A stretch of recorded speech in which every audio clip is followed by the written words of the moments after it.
So thank you very much and good morning to everyone. I'm very glad to be here again.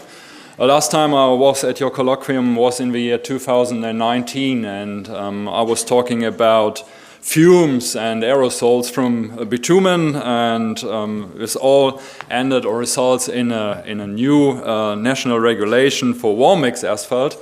So you see there's a lot of development, and now we have another topic. What I will talk about today, it's the environmental product declaration. I can refer a lot to the previous presentation, of course, especially explaining what an EPD is. But by the side, I also experienced that you are keen on to know what steps are necessary to get to an EPD for asphalt in Slovenia, so maybe I can show you some experiences from Germany.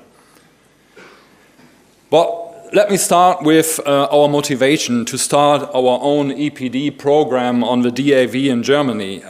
At least we have a lot of drivers from political targets as well, just the climate protection. Of course, you know the movement of Fridays for Future and so on, and we got some regulations like the Paris Climate Agreement from 2015, UN Sustainable Development Goals, and at least we have national regulations and national conclusions by the Climate Protection Act in 2019. So we have some normative motives.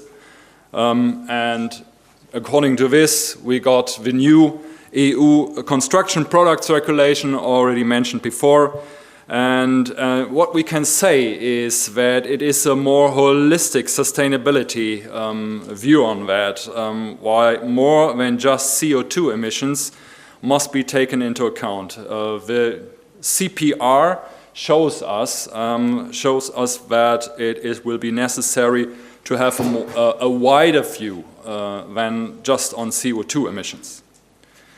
And so this is part of our motivation to start to see what is the regulation in the EU. And you can see that all the 19 predefined key environmental characteristics listed in the Annex 2 of the EU Construction Product Regulations comply with the environmental impact categories according to the EN 15804, which is the EPD EN, and they are all part of the life cycle assessment results of an EPD. So according to this, it is a good idea to have a view on EPDs just because of the fact that they will all be necessary for the construction product regulation and for your products later on in 2030. It was not all for us. Another motivation was that we got some examples in the Scandinavian countries of usage of EPDs, and especially in tenders. They have a construction and a structure that national authorities have specialized tenders for, that they say sustainability is so important that we have to create a tender where we say it's like money. And so to this previous development, Norway starts in 2016, 2017, and they created their own PCR Part B, all the Norwegian asphalt plants are now using the PCR and creating their own EPDs as well. It was followed by the Netherlands. The Netherlands, also driven by the national authorities, said that it would be very necessary to have this closer look on sustainability. And they created a PCR Part B as well for asphalt in 2020. And yeah, we've got some differences between the PCR. So this is what part of my question to you. What PCR are you using? Because we have different PCRs now. This is somehow a pity, but we were not able to standard or to have a standardized version of a PCR, which is a pity now, and will be a task in the future. So that you can say we have a PCR in Norway is 27 pages long, and the Netherlands have 75 pages. Our own PCR in Germany is much shorter than this, and yeah, it will be a yeah. I would say it will be an issue, but it will be somehow when you are creating your PCR for Slovenia, you have to say what will be the best example for us. At least it will be a good idea to have EPDs because it's a collection of experience.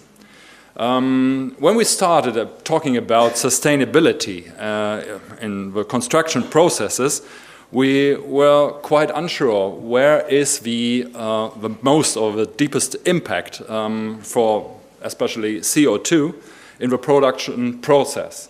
Is it on the construction plant, is it on the construction site, or is it on the asphalt plant? And what we can see, and these are the experiences from the Norwegian colleagues, is that the most of the emissions, of course, are in the cradle to gate phases A1 to A3, and in the construction and the transport of raw materials to the asphalt plant.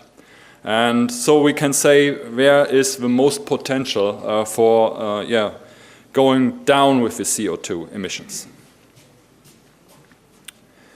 So let me just explain shortly what is a PCR. Again, it's a compilation of specific rules and requirements of a preparation of a Type 3 environmental product declaration, and it's for a specific product category. And this specific product category, of course, is asphalt mixtures in this way. And as it was figured out before, we have this PCR part A and we have this PCR part B. And we got, and it was mentioned before, the CPCR or product group specific rules for the uniform preparation of EPDs for asphalt. And this is very important. Just according to the process, what was started in Scandinavian countries, they used it in tenders, or they use it in tenders, and so comparability is the one of the most important facts that is maybe driven by the CPCR. So, what did we have to do in Germany? When we started our program, we were without everything. We haven't a PCR, a national PCR, we haven't EPDs, and so it was our mission to create a PCR. We did so, but we had to contact with the verifying body, which is not like in Austria. It was an Austrian regulator. It was the IBU, the Institut für Bauen und Umwelt, and they gave us some rules how to create the PCR for Germany. And what they had said is that it is necessary to create a PCR part B, and this one has to be very lean. So we were unable to put our data, our background data, or referring to LCA for bitumen into the PCR part B. We have to put it into an accompanying document. So we created this accompanying document with a so-called CPCR. And we did it on our own. There were no national authority in the background. We did it as an industrial initiative. And what we did is that we prepared on behalf of a German Asphalt Pavement Association as only limited specifications are possible in Part B. This is what I said. It was published now in December 2024, and as supplementary DAV regulations for the creation of EPDs. You can get it with the link. And yeah, say it again, what were the objectives of the CPCR?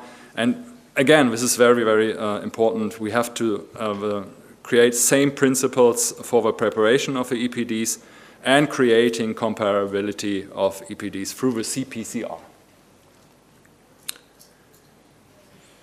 Of course, we were at least in the whole process not alone. We have to make some coordination, and we have these coordination meetings with various interest groups in Germany.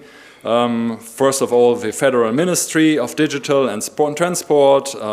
We have this Federal Highway Research Institute. You see, Germany is a very federal and a very bureaucratic state.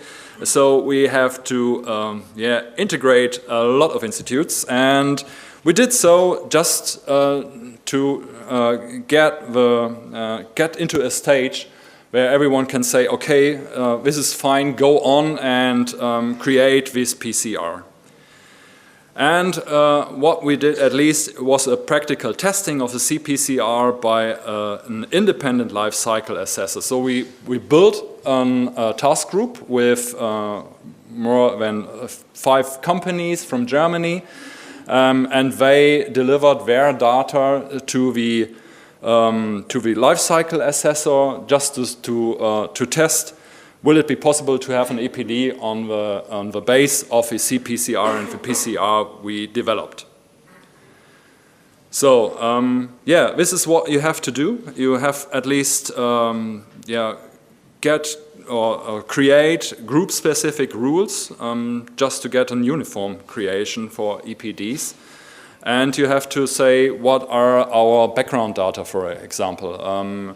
This was another part of my question, as I said, what is the background data? Because we decided to use EcoInvent. EcoInvent, although we have in Germany other databases like ÖkoBauDat and so on, but we used EcoInvent because it was for us it was the best choice at that moment.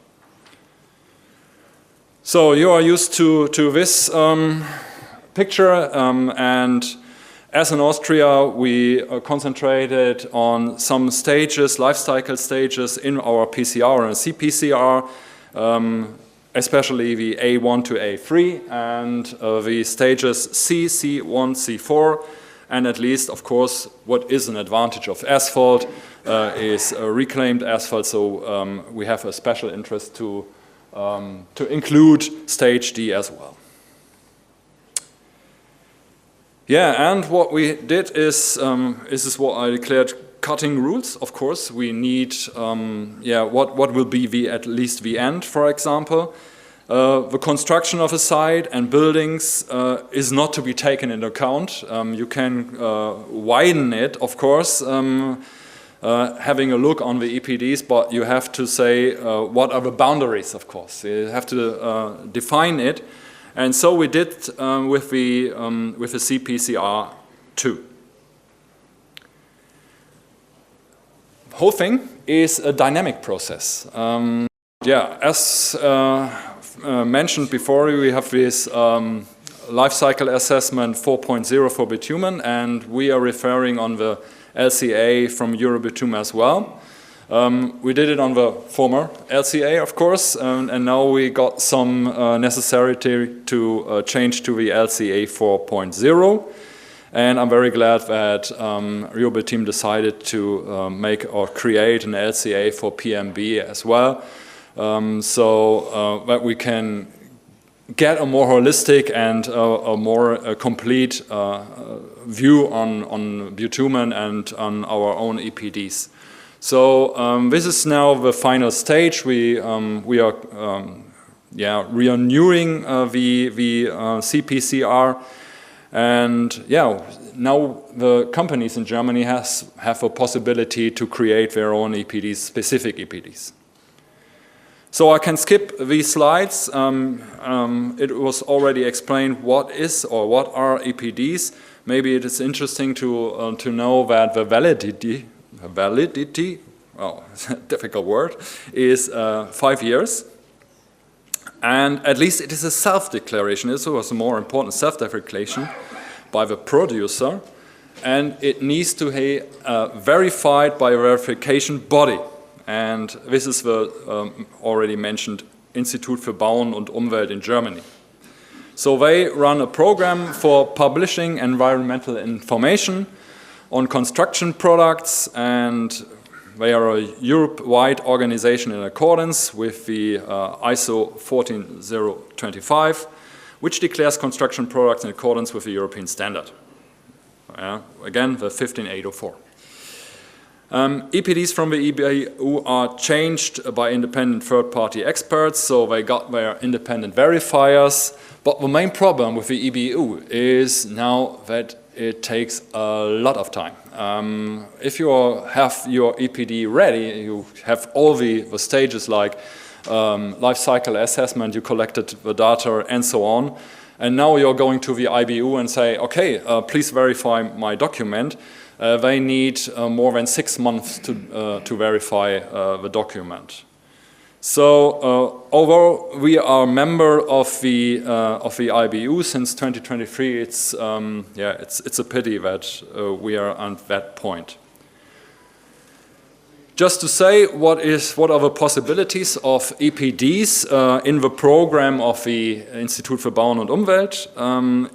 We got some types of environmental product declarations in the EPD program, like specific EPDs, which are very specific. So we got the closest and the best look on sustainability, going to average EPDs, representative EPDs, and at least sample EPDs. The sample EPDs were created in the last years by many associations as they are worst case scenarios. And of course they are somehow applicable to all products in the same product class with lower environmental impact, but the disadvantage is they are just worst case.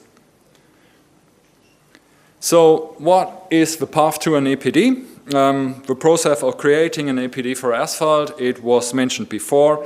I would like to put a focus on where is the basic work to be done. And it is, of course, what is called the data collection in the asphalt mixing plant. So this is the core work for the companies to collect their own data, to say what is the water usage, to go into detail and say what energy mix do I use and where do my raw materials come from. And after that you got these ground data. It's quite easy to go into an EPD. And on the market we got some EPD software tools now, and so they support you. And just what to mention, to go back, that I said the IBU program is very slow.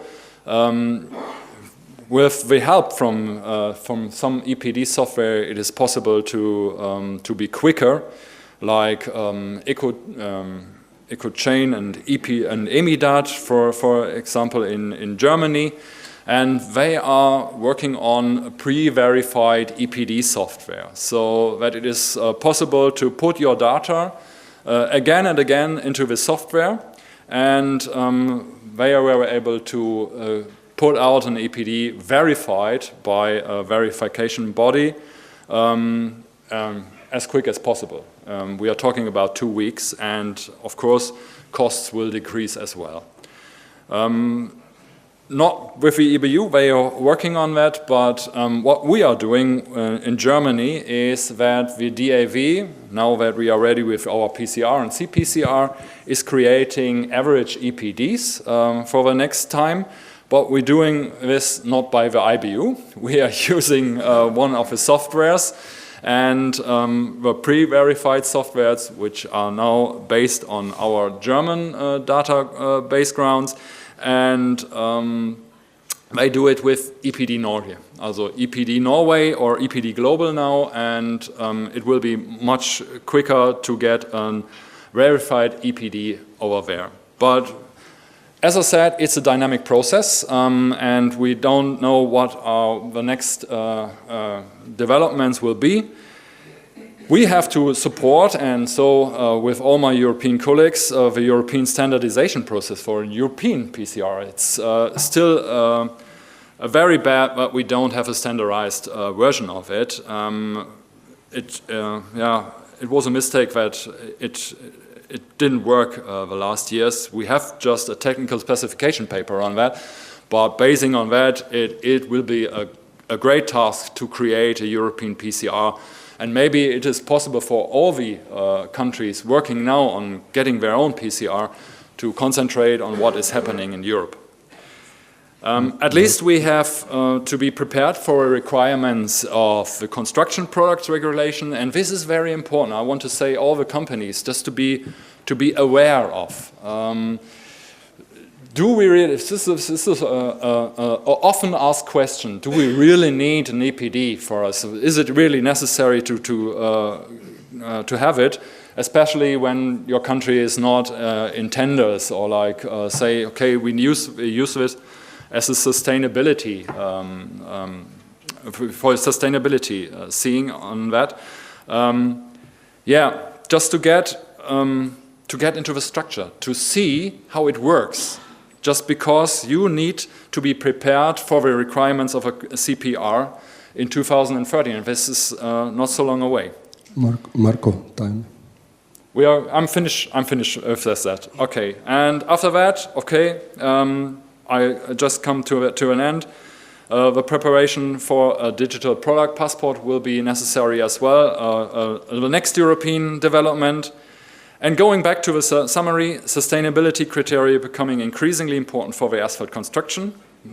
Manufacturers will be well advised to familiarize themselves now with the process of this life cycle assessment. And maybe EPDs may become decisive for tenders, and they are also contribute to the optimization of one's own products. Thank you very much. Once again, Marco, thank you.